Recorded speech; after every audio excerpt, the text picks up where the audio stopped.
Hi hello welcome back to my channel. Hitler Kalyana ಭಾಗ 52. ಅಕ್ಷತಾ, ನನ್ನ ನಂಬಿಕೆ ನೀವು ಮಾತ್ರ ಸೌರಭ್ ಅವರೇ. ನಿಮ್ಮನ್ನು ಮಾತ್ರ ನಾನು ನಂಬ್ತೇನೆ. ಅಷ್ಟಾಗಿ ನನಗೆ ಅರ್ಥ ಆಗದಿದ್ದರೆ ನೀವು ಇದ್ದೀರಲ್ವಾ, ನನಗೆ ಅರ್ಥ ಆಗುವಂತೆ ಹೇಳಿಕೊಡಲು ನೀವು ಹೇಳಿ, ನಾನು ಕಲಿತೀನಿ ಎಂದು ಮುದ್ದಾಗಿ ಅವನ ಕುತ್ತಿಗೆಯಲ್ಲಿ ಹಾರವಾಗಿ ಕೈಗಳನ್ನು ಅಲೆಯುತ್ತಾ ಅಂದರೆ ನುಲಿಯುತ್ತಾ ಹೇಳಿದ್ಲು ಅಕ್ಷತಾ. ಅಕ್ಷತಾಳ ಮುದ್ದಾದ ವಿನಂತಿಗೆ ಸುಂದರವಾಗಿ ನಗುತ್ತಾ, ಆಹಾ ಡಸ್ಕಿ, ನೀನು ತುಂಬ ಮುಂದಿದ್ದೀಯ, ನಾನು ಹೇಳ್ಕೊಡ್ತೀನಿ ಅಂದರೆ. ಆದರೆ ಈ ಪಾಠಗಳನ್ನಲ್ಲ, ನಾನು ಹೇಳ್ಕೊಡೋ ಪಾಠಗಳೇ ಬೇರೆ ಇವೆ. ಅವು ಸ್ಪೆಷಲ್ಲಾಗಿ ಸಿದ್ಧಾಂತಗಳ ಜೊತೆ ಹೇಳ್ಕೊಡ್ತೀನಿ. ಅವುಗಳನ್ನು ಯಾರಿಗೂ ಹೇಳ್ಕೊಟ್ಟಿಲ್ಲ, ಯಾರೂ ಕೂಡ ನಿನಗೂ ಹೇಳಿಲ್ಲ ಎಂದ ಸೌರಭ್ ಅಕ್ಷತಾಳ ತುಟಿಗಳನ್ನು ನೋಡಿ ತುಂಟುತನದಿಂದ ಕಣ್ಣು ಹೊಡೆಯಿತ.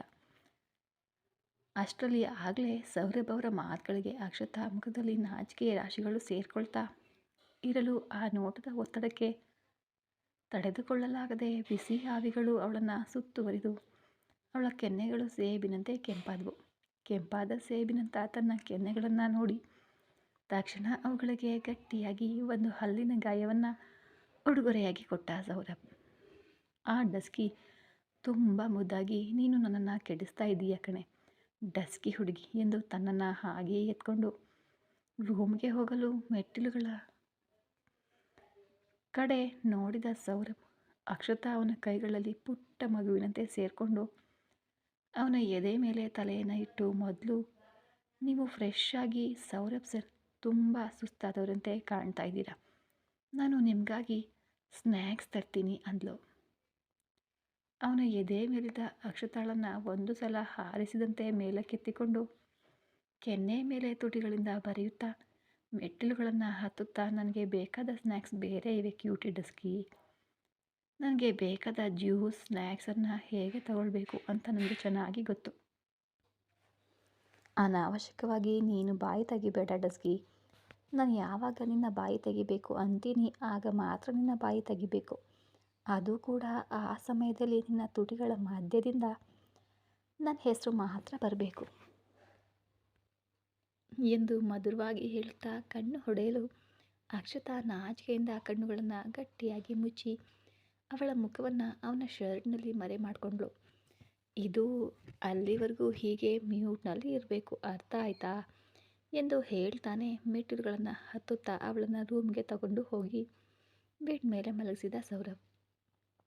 ಅವಳನ್ನು ಬೆಡ್ ಮೇಲೆ ಮಲಗಿಸಿದ ಮುಂದಿನ ಕ್ಷಣ ತಡ ಮಾಡದೆ ಅವಳ ಮೇಲೆ ಸೇರಿಕೊಂಡು ಮುಖದಾದ್ಯಂತ ಮುತ್ತಿನ ಮಳೆ ಸುರಿಸುತ್ತಾ ತುಟಿಯಿಂದ ಸಿಹಿ ಮಾಡಿದ ಪ್ರತಿಯೊಂದು ಸ್ಥಳಕ್ಕೂ ಹಲ್ಲಿನಿಂದ ಅತಿ ಸೂಕ್ಷ್ಮವಾಗಿ ಗಾಯಗಳನ್ನು ನೀಡುತ್ತಾ, ತುಟಿಗಳ ಹತ್ತಿರ ಬಂದಾಗ ಜ್ಯೂಸಿ ತುಟಿಗಳಿಂದ ಜ್ಯೂಸನ್ನು ಹೀರುತ್ತಾ ಶಿಖರಗಳ ನಡುವೆ ಮುಖವನ್ನು ಮರೆಮಾಚಿ ತನಗೆ ಬೇಕಾದ ಸ್ನ್ಯಾಕ್ಸನ್ನು ಸವಿಯುತ್ತಾ ನಾಭಿಯ ಆಳದಲ್ಲಿ ನಾಲಿಗೆಯಿಂದ ಆಳಗಳನ್ನು ಅಳೆಯುತ್ತಾ ಸ್ನ್ಯಾಕ್ಸ್ ತಿಂದ ನಂತರ ಬೇಕಾದ ನೀರಡಿಕೆಯನ್ನು ತೀರಿಸಿಕೊಳ್ತಾ ಪ್ರೀತಿಯ ಸಾಮ್ರಾಜ್ಯದಲ್ಲಿ ಮತ್ತೊಮ್ಮೆ ವಿಜೇತ ಕುದುರೆಗಳಾಗಿ ಶೃಂಗಾರ ಸಾಮ್ರಾಜ್ಯವನ್ನು ಆಳಿದರು ಇಬ್ಬರು ಕೂಡ.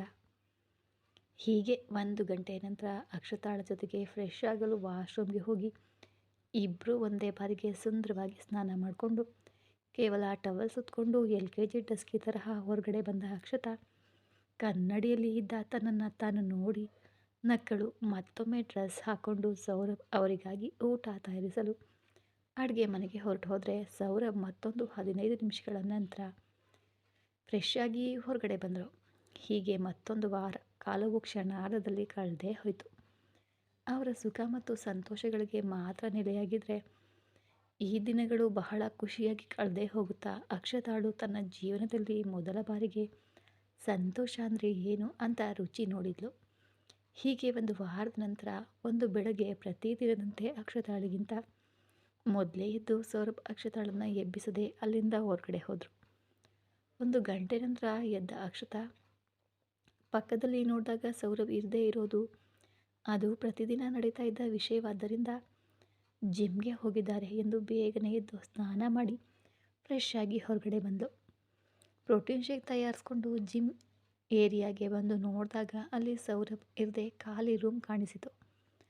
ಇದೇನಪ್ಪ, ಸೌರಭ್ ಸರ್ ಇಲ್ಲಿಲ್ಲ, ಹಾಗಾದರೆ ಇಷ್ಟು ಬೆಳಗ್ಗೆ ಎಲ್ಲಿಗೆ ಹೋಗಿರಬಹುದು, ಶೂಟಿಂಗ್ಗೆ ಇಷ್ಟು ಬೆಳಗ್ಗೆ ಹೋಗಲ್ಲ ಅಲ್ವಾ ಅವರು ಎಂದು ಯೋಚಿಸ್ತಾ ಕೆಳಗಡೆ ಬರ್ತಾ ಇದ್ದ ಅಕ್ಷತಾಳಿಗೆ ಆಗಲೇ ಒಳಗಡೆ ಬಂದಿದ್ದ ಸೌರಭ್ ಅವರ ಮುಖವನ್ನು ನೋಡಿ ವೇಗವಾಗಿ ಕೆಳಗಡೆ ಬಂದಳು. ಅಕ್ಷತಾ ಆತುರವಾಗಿ, ಸೌರಭ್ ಸರ್, ಏನಾಯಿತು? ನೀವು ಯಾಕೆ ಹೀಗಿದ್ದೀರಾ ಎಂದು ಸೌರಭ್ ಅವನ ಹಿಡಿಯಲು ಮುಂದೆ ಬಂದ ಅಕ್ಷತಾಳನ್ನು ದೂರ ನಿಲ್ಲಿಸಿ ಬಹಳ ಗಂಭೀರವಾಗಿ, ಏನಿಲ್ಲ ಅಕ್ಷತಾ, ನಾನು ಚೆನ್ನಾಗಿದ್ದೀನಿ ಎಂದು ಹೇಳಿ ತನ್ನ ರೂಮ್ಗೆ ಹೊರಟು ಹೋದನು ಸೌರಭ್. ಅಕ್ಷತಾನ ದೂರ ಇಟ್ಟ ಸೌರಭ್ ಅವರ ವರ್ತನೆಯಿಂದ ಅಕ್ಷತಾ ಮನಸ್ಸಿಗೆ ತುಂಬ ನೋವಾಯಿತು. ಇಷ್ಟು ದಿನಗಳ ನಂತರ ತನ್ನ ಹೆಸರು ತನಗೆ ಇಷ್ಟ ಆಗಲಿಲ್ಲ. ಆ ನೋವಿನಲ್ಲಿ ಸೌರಭ್ ಹಿಂದೆಯೇ ಹೋಗಬೇಕು ಎಂಬ ಆಲೋಚನೆಯನ್ನು ಮರೆತು ಮೆಟ್ಟಿಲು ಏರ್ತಾ ಇದ್ದ ಸೌರಭ್ನನ್ನು ನೋಡುತ್ತಾ ನಿಂತುಬಿಟ್ಲು ಅಕ್ಷತಾ. ಆದರೆ ಅದು ಕೇವಲ ಸ್ವಲ್ಪ ಸಮಯ ಮಾತ್ರ. ಸೌರಭ್ನನ್ನು ಹಾಗೆ ಬಿಟ್ಟು ತುಂಬ ಹೊತ್ತು ಇರಲು ಅಕ್ಷತಾಗೆ ಆಗಲಿಲ್ಲ. ತಕ್ಷಣವೇ ಕಾಫಿ ತಗೊಂಡು ರೂಮ್ಗೆ ಹೋದಳು. ಅಕ್ಷತಾ ರೂಮ್ಗೆ ಹೋದಾಗ ಸೌರಭ್ ಅಲ್ಲಿ ಕಾಣಿಸಲಿಲ್ಲ. ವಾಶ್ರೂಮ್ನಿಂದ ನೀರಿನ ಸದ್ದು ಕೇಳಿ ಅವರು ಫ್ರೆಶ್ ಆಗ್ತಾ ಇದ್ದಾರೆ ಎಂದು ಅಕ್ಷತಾಗೆ ಅರ್ಥ ಆಯಿತು. ಅವರಿಗಾಗಿ ಬಟ್ಟೆ ತೆಗೆಯಲು ಕಬೋರ್ಡ್ ತೆರೆದಳು. ಸೌರಭ್ ಯಾವಾಗಲೂ ಡಾರ್ಕ್ ಬಣ್ಣದ ಬಟ್ಟೆಗಳನ್ನು ಇಷ್ಟಪಡ್ತಾನೆ. ಅವರು ತುಂಬಾ ಫೇರ್ ಆಗಿರೋದ್ರಿಂದ ಆ ಬಣ್ಣಗಳಲ್ಲಿ ಇನ್ನೂ ಹ್ಯಾಂಡ್ಸಮ್ ಆಗಿ ಕಾಣ್ತಾರೆ ಎಂದು ಪ್ರತಿದಿನದಂತೆ ಅಂದುಕೊಂಡ. ಅಂದು ಕೂಡ ಗ್ರೇ ಕಲರ್ ಶರ್ಟ್ ಮತ್ತು ಬ್ಲ್ಯಾಕ್ ಜೀನ್ಸನ್ನು ತೆಗೆದಿಟ್ಲು ಅಕ್ಷತಾ. 10 ನಿಮಿಷಗಳ ನಂತರ ಸ್ನಾನ ಮುಗಿಸಿ ಹೊರಗಡೆ ಬಂದ ಸೌರಭ್ಗೆ ರೂಮ್ನಲ್ಲಿ ಅಕ್ಷತಾ ಇರುವುದು ಕಂಡಿತು. ಅವನು ಹೆಚ್ಚಾಗಿ ಮಾತನಾಡದೆ ಅಕ್ಷತಾ ತೆಗೆದಿಟ್ಟ ಬಟ್ಟೆಯನ್ನು ಬಿಟ್ಟು ಕಬೋರ್ಡ್ನಿಂದ ಬೇರೆ ಬಟ್ಟೆಗಳನ್ನು ತಗೊಂಡು ಡ್ರೆಸ್ಸಿಂಗ್ ರೂಮ್ಗೆ ಹೋದನು. ಅವಳು ತೆಗೆದಿಟ್ಟ ಬಟ್ಟೆಯನ್ನು ಬಿಟ್ಟು ಬೇರೆ ಬಟ್ಟೆ ತೆಗೆದುಕೊಳ್ಳೋದು ಮತ್ತು ಅವಳನ್ನು ನೋಡಿಯೂ ಕೂಡ ಸೈಲೆಂಟಾಗಿ ಇರೋದು ಅಕ್ಷತಾಗೆ ಸಹಿಸಲು ಆಗಲಿಲ್ಲ. ಅವಳು ಹಾಗೆ ಯೋಚಿಸ್ತಾ ಇರುವಾಗಲೇ ಅವಳ ಕಣ್ಣುಗಳು ತುಂಬಿ ಬಂದವು. 5 ನಿಮಿಷಗಳ ನಂತರ ಪೂರ್ತಿ ಬಿಳಿ ಕುರ್ತಾ ಹಾಕಿ ಸೌರಭ್ ಹೊರಗಡೆ ಬಂದ. ಕಣ್ಗಳಲ್ಲಿ ನೀರು ತುಂಬಿದ್ದರಿಂದ ಚಂದ್ರನಂತಹ ಅವನ ರೂಪವು ಅವಳ ಕಣ್ಣಿಗೆ ಮುಸುಕಾಗಿ ಕಾಣಿಸಿತು. ಎಂದೂ ಕಾಣದ ಬಟ್ಟೆಗಳಲ್ಲಿ ಅವರನ್ನು ನೋಡಿ ಆಶ್ಚರ್ಯದಿಂದ ತಕ್ಷಣವೇ ಕಣ್ಣೊರೆಸ್ಕೊಂಡು ಮತ್ತೊಮ್ಮೆ ಅವನ ರೂಪವನ್ನು ನೋಡಿ ಬೆಡ್ ಮೇಲೆ ಕುಳಿತಿದ್ದವಳು ದಿಗ್ಗನೆ ಎದ್ದು ನಿಂತಳು. ಸೌರಭ್ ಅವರೇ, ನೀವು ಈ ಬಟ್ಟೆಯನ್ನು ಯಾಕೆ ಹಾಕಿದ್ದೀರಿ ಎಂದು ಕಳವಳದಿಂದ ಕೇಳಿದ್ಲು ಅಕ್ಷತಾ. ಅವರ ಪ್ರಶ್ನೆಗೆ ಸೌರಭ್ ಉತ್ತರ ಕೊಡದೆ, ಅಕ್ಷತಾ, ನಾವು ಹೊರಗಡೆ ಹೋಗಬೇಕು, ಬೇಗ ಹೋಗಿ ರೆಡಿಯಾಗು ಎಂದು ಗಂಭೀರವಾಗಿ ಹೇಳಿದನು ಅಕ್ಷತಾಗೆ. ಏನೂ ಅರ್ಥವಾಗಲಿಲ್ಲ. ಆದರೆ ಸೌರಭ್ ಗಂಭೀರವಾಗಿರೋದ್ರಿಂದ ಅವರನ್ನು ಮತ್ತಷ್ಟು ಪ್ರಶ್ನಿಸಲು ಇಷ್ಟವಿಲ್ಲದೆ ಅವನು ಹೇಳಿದ ಮಾತಿಗೆ ತಲೆ ಅಲ್ಲಾಡಿಸಿ ಇನ್ನೂ ಸರಿ ನೀರು ಇಳಿಯುತ್ತಿದ್ದ ಅವನ ಕೂದಲನ್ನು ಒರೆಸಲು ಮುಂದೆ ಬಂದು ಅದನ್ನು ಗಮನಿಸಿದ ಸೌರಭ್ ಬೇಡ ಎಂಬಂತೆ ಕೈ ಅಡ್ಡ ಹಿಡಿದು ನಾವು ಬೇಗ ಹೊರಡಬೇಕು ಎಂದ. ಅವನ ಈ ನಡೆ ಮತ್ತೆ ಅವಳಿಗೆ ನೋವನ್ನುಂಟು ಮಾಡಿದರೂ ಸರಿ ಅಂದ್ಕೊಂಡು ಮುಖ ತೊಳ್ಕೊಳ್ಳಲು ಹೋದಳು. 20 ನಿಮಿಷಗಳ ನಂತರ ಇಬ್ಬರು ಕಾರ್ನಲ್ಲಿ ಪ್ರಯಾಣ ಬೆಳೆಸಿದ್ರು. ಹೀಗೆ 1 ಗಂಟೆಯ ಪ್ರಯಾಣ. ಮಡಿಲಲ್ಲಿ ಯಾವುದೋ ಕವರ್ನ ಹಿಡ್ಕೊಂಡು ಕುತ್ತಿಗೆಯಿಂದ ಬೇಜಾರಿನಲ್ಲಿ ಕುಳಿತಿದ್ದ ಸೌರಭ್ ಒಂದು ಮಾತನ್ನು ಕೂಡ ಆಡಲಿಲ್ಲ. ಅಕ್ಷತಾ ಮಾತನಾಡಲು ಪ್ರಯತ್ನಿಸಿದರೂ ಕೂಡ ಅವಳಿಗೂ ಅವಕಾಶ ಕೊಡಲಿಲ್ಲ. ಈ ಬಾರಿ ಸೆಲ್ಫ್ ಡ್ರೈವಿಂಗ್ ಕೂಡ ಮಾಡಲಿಲ್ಲ. ಡ್ರೈವರ್ನೊಂದಿಗೆ ಇಬ್ಬರು ಕೂಡ ಹೋದರು. 1 ಗಂಟೆಯ ನಂತರ ಅವರು ತಲುಪಬೇಕಾದ ಸ್ಥಳಕ್ಕೆ ಬಂದರು. ಆದರೆ ಅಲ್ಲಿ ಈಗಾಗಲೇ ಇನ್ನೂ 2 ಕಾರುಗಳು ಇದ್ವು. ಅಲ್ಲಿನ ಜನರನ್ನು ಅವರು ಸ್ವಲ್ಪವೂ ಕೂಡ ಗಮನಿಸಲಿಲ್ಲ ಎನ್ನುವುದಕ್ಕಿಂತ ಗಮನಿಸುವ ಪರಿಸ್ಥಿತಿಯಲ್ಲಿ ಅವನು ಇರಲಿಲ್ಲ. ನದಿಯ ದಡದಲ್ಲಿ ಯಾರೂ ಇಲ್ಲದ ಆ ನಿರ್ಜನ ಪ್ರದೇಶವನ್ನು ನೋಡ್ತಾ ಇದ್ದ ಅಕ್ಷತಾಗೆ ನಾವು ಯಾಕೆ ಇಲ್ಲಿಗೆ ಬಂದಿದ್ದೇವೆ ಎಂದು ಅರ್ಥವಾಗಲಿಲ್ಲ. ಅವಳು ಯೋಚಿಸ್ತಾ ಇರುವಾಗ ಅವಳ ಕೈ ಮೇಲೆ ಕೈಯಿಟ್ಟು ಬಡಿದೆಬ್ಬಿಸುತ್ತಾ ಹೋಗೋಣ ಎಂದು ಕಣ್ಣುಗಳಿಂದಲೇ ಹೇಳಿದನು. ಮೊದಲು ಕಾರ್ನಿಂದ ಇಳಿದ ಸೌರಭ್ ಹಿಂತಿರುಗುವಷ್ಟರಲ್ಲಿ ಅವರ ಸುತ್ತಲೂ ಅನಸೂಯಮ್ಮ, ರಾಘವಯ್ಯ, ಅನಸೂಯಮ್ಮ ಅವರ ಮಗ ಪ್ರಸಾದ್ ಮತ್ತು ಸೊಸೆ ಸುಜಾತ ಸೇರಿಕೊಂಡ್ರು. ಸೌರಭ್ ಸುತ್ತ ಸೇರಿಕೊಂಡ 4 ನೋಡುತ್ತಾ ಕಾರ್ನಿಂದ ಇಳಿದಳು ಅಕ್ಷತಾ. ಮೊಮ್ಮಗನನ್ನು ಈ ಬಾರಿಯಾದರೂ ಮುಟ್ಟೋಣ ಎಂದು ಕೈ ಚಾಚಿದ ಅನಸೂಯಮ್ಮ ಅವರ ಸೌರಭ್ ಹಿಂದೆ ಕಾರ್ನಿಂದ ಇಳಿದ ಅಕ್ಷತಾಳನ್ನು ನೋಡಿ ಅವರ ಕೈ ಅಲ್ಲೇ ನಿಂತಿತು. ಸೌರಭ್ ಅವನು ಅಕ್ಷತಾ ಕೈ ಹಿಡಿದು ಸುತ್ತಲೂ ಇದ್ದ 4 ಕೂಡ ಗಮನಿಸದೆ ಮುಂದೆ ಹೆಜ್ಜೆ ಹಾಕಿದನು. ಮಗ ಸೌರಭ್ ಎಂದು ಅನಸೂಯಮ್ಮ ಅವರು ಕೂಗಿದ್ರೂ ಕೂಡ ಸೌರಭ್ ಸ್ವಲ್ಪವೂ ಗಮನಿಸಲಿಲ್ಲ. ಮತ್ತೊಮ್ಮೆ ಮನಸ್ಸಿಗೆ ಕಲ್ಲನ್ನು ಹಾಕ್ಕೊಂಡು ಅವರ ಹಿಂದೆಯೇ ನಡೆದರು. ಅವರು ಹೋಗುವಷ್ಟರಲ್ಲಿ ಪೂಜಾರಿಗಳು ಎಲ್ಲವನ್ನ ಸಿದ್ಧಪಡಿಸಿ ಇಟ್ಟಿದ್ರು. ಸೌರಭ್ ತಮ್ಮ ಕೈಯಲ್ಲಿದ್ದ ಕವರ್ನಿಂದ ಒಂದು ಫೋಟೋ ಹೊರಗೆ ತೆಗೆದು ಆ ಫೋಟೋವನ್ನು ತದೇಕ ಚಿತ್ತದಿಂದ ನೋಡ್ತಾ ಕಣ್ಗಳಿಂದ ಫೋಟೋವನ್ನು ಒರೆಸ್ತಾ ಇದ್ದರೆ ಪೂಜಾರಿಗಳು, ಮಗು ನಿಮ್ಮ ತಾಯಿ ಫೋಟೋವನ್ನು ಹೀಗೆ ಕೊಡಿ, ನೀವು ಹೋಗಿ ಗಂಗೆಯಲ್ಲಿ ಸ್ನಾನ ಮಾಡಿ ಬನ್ನಿ ಅಂದರು. ಅಲ್ಲಿ ನಡೀತಾ ಇದ್ದ ವ್ಯವಸ್ಥೆಗಳನ್ನು ಮತ್ತು ಅನಸೂಯಮ್ಮ ಅವರನ್ನು ನೋಡ್ತಾ ಇದ್ದ ಅಕ್ಷತಾ ಪೂಜಾರಿಗಳು ಹೇಳಿದ ಮಾತಿಗೆ ದಿಗ್ಭ್ರಮೆಗೊಂಡ್ಳು. ತಕ್ಷಣವೇ ತಲೆ ತಿರುಗಿಸಿ ಸೌರಭ್ ಅವನ ಕೈಯಲ್ಲಿ ನೋಡಿದ್ಲು. ಕಡು ಹಸಿರು ಬಣ್ಣದ ಪಟ್ಟೆ ಸೀರೆಯಲ್ಲಿ ಕತ್ತಿನಲ್ಲಿ ಸರದೊಂದಿಗೆ ಹಣೆ ಮೇಲಿದ್ದ ದೊಡ್ಡ ಬಟ್ಟು ಮಹಾಲಕ್ಷ್ಮಿ ಕಳೆಯೊಂದಿಗೆ ಇದ್ದ ಸೌರಭ್ ಅವರ ತಾಯಿಯವರನ್ನು ನೋಡಿದ ತಕ್ಷಣವೇ ತಿಳಿಯದಂತೆ ಅಕ್ಷತಾ ಕಣ್ಗಳಲ್ಲಿ ನೀರು ತುಂಬಿಕೊಂಡಿತು.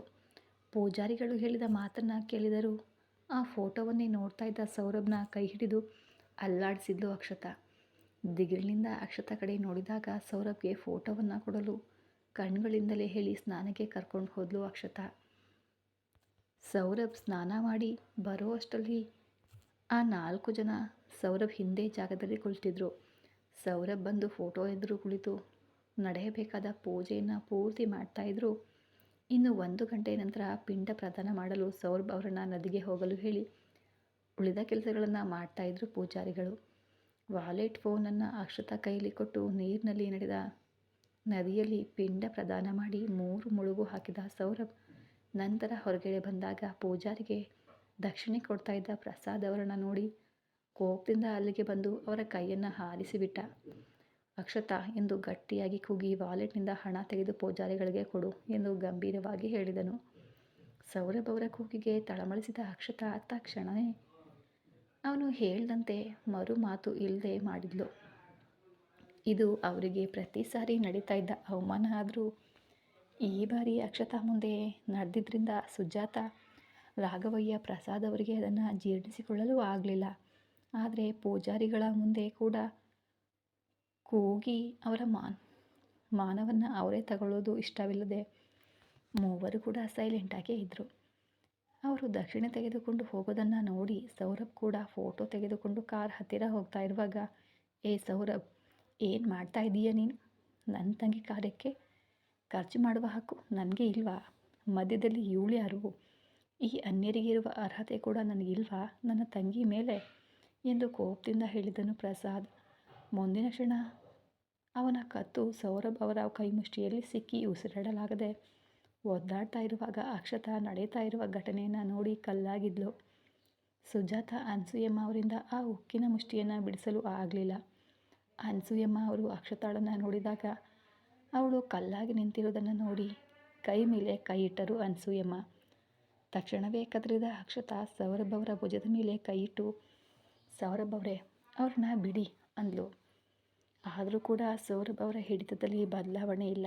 ಬೆಂಕಿಯ ಕೆಂಡದಂತೆ ಕೆಂಪಾದ ಕಣ್ಣುಗಳಿಂದ ಅವರನ್ನೇ ಕೋಪದಿಂದ ನೋಡ್ತಾ ಇದ್ರು. ಗಟ್ಟಿಯಾದ ಅವನ ದವಡೆಯ ಮಾಂಸಖಂಡಗಳು ಅವರು ಎಷ್ಟು ಕೋಪದಲ್ಲಿದ್ದಾರೆ ಎಂದು ತೋರಿಸ್ತಾ ಇದ್ದರೆ ಅನಸೂಯಮ್ಮ ಅವರು ಸೌರಭ್ ಅವರನ್ನು ನೋಡಿ, ಅಪ್ಪ ಸೌರಭ್ ಎಂದು ಅವರ ಕೆನ್ನೆಯ ಮೇಲೆ ಕೈ ಇಡಲು ಬಂದರು.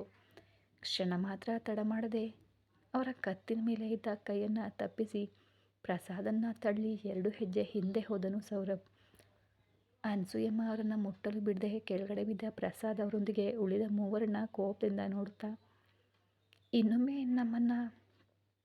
ನಮ್ಮ ಅಮ್ಮನನ್ನು ನಿನ್ನ ತಂಗಿ ಎಂದು ಹೇಳುವ ಮಾತು ನಿನ್ನ ಬಾಯಿಂದ ಬಂದರೂ ಮರುಕ್ಷಣ ನಿನ್ನ ಉಸಿರು ನಿಲ್ಲುತ್ತೆ ಎಂದು ಪ್ರಸಾದ್ಗೆ ಬೆರಳು ತೋರಿಸಿ ಎಚ್ಚರಿಕೆ ಕೊಟ್ಟು ಅಕ್ಷತಾ ಕೈ ಹಿಡಿದುಕೊಂಡು ಕಾರ್ ಕಡೆ ಕರೆದುಕೊಂಡು ಹೋದನು ಸೌರಭ್.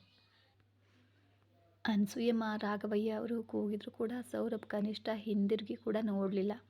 ಅಕ್ಷತಾ ಕೈ ಹಿಡ್ಕೊಂಡು ಬಹುತೇಕ ಎಳ್ಕೊಂಡು ಹೋಗುವಂತೆ ವೇಗವಾಗಿ ನಡೆದನು. ಅವರು ನೋಡ್ತಾ ಇರುವಾಗಲೇ ಕಾರಿನಲ್ಲಿ ಅಕ್ಷತಾಳನ್ನು ಮುಂದೆ ಕೊಳ್ಳಿರಿಸಿ ತಾನು ಕೂಡ ಕುಳಿತು ಗಟ್ಟಿಯಾಗಿ ಬಾಗಿಲು ಮುಚ್ಚಿ ಕಿಟಕಿ ಗ್ಲಾಸ್ ಕೂಡ ಕ್ಲೋಸ್ ಮಾಡಿದನು ಸೌರಭ್. ಅಕ್ಷತಾಗೆ ಇದು ಒಂದು ಕನಸಿನಂತೆ ಇತ್ತು. ನಿಜವಾಗಿ ಏನು ನಡೀತಾ ಇದೆ ಎಂದು ಅವಳಿಗೆ ಅರ್ಥನೇ ಆಗಿಲ್ಲ. 4 ಜನ ನಿಂತ್ಕೊಂಡಿರುವಾಗಲೇ ಕಾರ್ ಮುಂದೆ ಮಾಯವಾಯಿತು. ಕಾರ್ನಲ್ಲಿ ಹೋಗ್ತಾ ಇರುವಾಗಲೂ ಸೌರಭ್ ಅವರ ಕೋಪ ಸ್ವಲ್ಪ ಕೂಡ ಕಡಿಮೆ ಆಗ್ತಾ ಇಲ್ಲ. ಕಣ್ಣುಗಳನ್ನು ಮುಚ್ಚಿ ಕೋಪವನ್ನು ಕಂಟ್ರೋಲ್ ಮಾಡಲು ತುಂಬಾ ಪ್ರಯತ್ನಿಸ್ತಾ ಇದ್ರು ಸೌರಭ್. ಆದರೂ ಅವನಿಗೆ ನಡೆದಿದ್ದು ಕಣ್ಣುಗಳ ಮುಂದೆಯೇ ಇದ್ದಂತೆ ಕಾಣಿಸ್ತಾ ಇದ್ದರೆ ಕಣ್ಣುಗಳನ್ನು ಇನ್ನಷ್ಟು ಗಟ್ಟಿಯಾಗಿ ಮುಚ್ಚಿ ತಲೆಯನ್ನು ಹಿಂದೆ ವಾಲಿಸಿದನು ಸೌರಭ್. ಗಟ್ಟಿಯಾದ ಅವನ ಕೈ ಮುಷ್ಟಿ ಅವನ ಕೋಪಕ್ಕೆ ಸಾಕ್ಷಿಯಾಗಿ ಕೈ ಮತ್ತು ಕತ್ತಿನ ಮೇಲೆ ಹಸಿರಾಗಿ ಮೇಲಕ್ಕೆ ಬಂದ ನರಗಳನ್ನು ನೋಡಿ ಮೊದಲ ಬಾರಿಗೆ ಸೌರಭ್ ಅವರನ್ನು ಇಷ್ಟೊಂದು ಕಡು ಕೋಪದಲ್ಲಿ ನೋಡಿ ಅಕ್ಷತಾಗೆ ನಿಜವಾಗಿಯೂ ಭಯವಾಗಿತ್ತು. ಅವರು ಅಷ್ಟು ಕೋಪದಲ್ಲಿದ್ದರೆ ಅಕ್ಷತಾ ಹೇಗೆ ಅವ್ರನ್ನ ಹಾಗೆ ಬಿಟ್ಟು ಇರಲು ಸಾಧ್ಯ?